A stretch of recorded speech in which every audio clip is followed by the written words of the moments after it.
Welcome to our study channel Bangla. আজকের বিষয় হলো প্রবন্ধ রচনা বর্ষাকাল। এটা ছোটদের জন্য রচনা। দেখো রচনা শুরু করছি।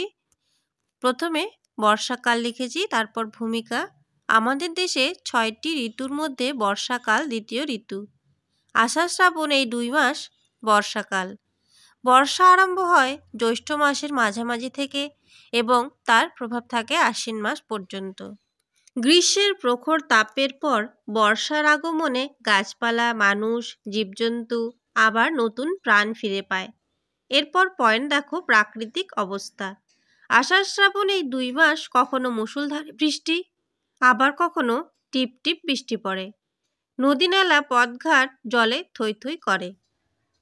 কখনো বৃষ্টি বেশি হলে চারিদিকে বন্যা দেখা যায়। এই সময় চাষিরা মাঠে চাষ করে এবং বৃষ্টির জন্য তাদের ফসল ভালো হয়। বর্ষাকালে কদম, কেতকী, জুঁই নানা ধরনের ফুল ফোটে। চারিদিকে ব্যাঙের কলরব শোনা যায়। বর্ষাকালে কলেরা, আমাশয়, টাইফয়েড, ম্যালেরিয়া প্রভৃতি রোগের প্রকোপ দেখা যায়। সবার শেষে উপসংহার। বর্ষা যেমন মানুষের মনে শান্তি নিয়ে আসে, ঠিক তেমনই বন্যা হলে বা অতিরিক্ত বৃষ্টি হলে অনেক ক্ষয়ক্ষতিও হয়। তবুও বর্ষাকাল আমাদের প্রিয় একটা ঋতু। ভিডিও কেমন লেগেছে তোমাদের অবশ্যই কমেন্টে জানিও।